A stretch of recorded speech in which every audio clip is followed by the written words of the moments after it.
Hello and welcome to cookingflavors.com. For today's recipe, we look at the preparation of bindi raita or vendakai tayar pachadi. Here are the list of ingredients needed for this. I've taken a kadai and taken some oil in it for the deep frying of the vendakai or the lady's finger. As you can see, I've taken the bindi, about 10 to 20 numbers, and I've cut them into diagonal shapes. You can also cut them into roundels if you wish to. Now let's deep fry these bindi in batches.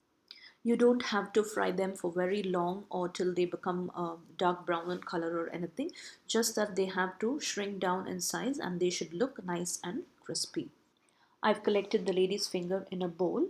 When I toss them, you will see that they don't stick to each other. They are nice and crispy.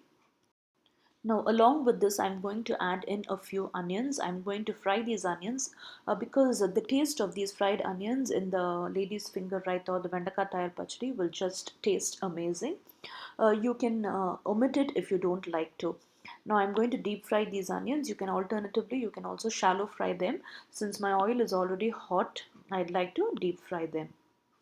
We'll add this along with the bindi and keep them aside and allow them to cool.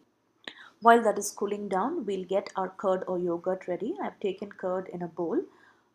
It is katti tayru, so let's whip it up or whisk it a little.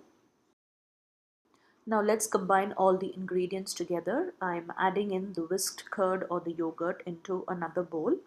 And here goes in the fried and cooled down lady's finger and onions.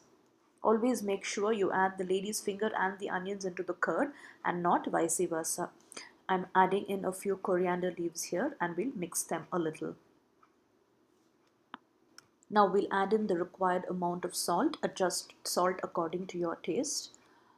Now goes in a little bit of red chili powder. I'm using the Kashmiri red chili powder to give it a nice color. You can also use the regular chili powder.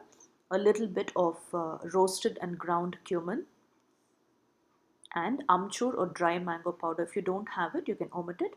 But if you have it, that gives you the best taste for this bindi raita.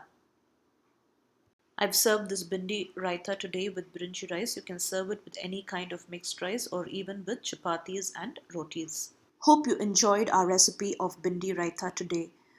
Subscribe to our YouTube channel and post in your comments and suggestions. Hit the like button and keep encouraging us. You can also visit us at cookingflavors.com and follow us on Google+. Till we see you again with another new and interesting recipe. Thank you and happy cooking.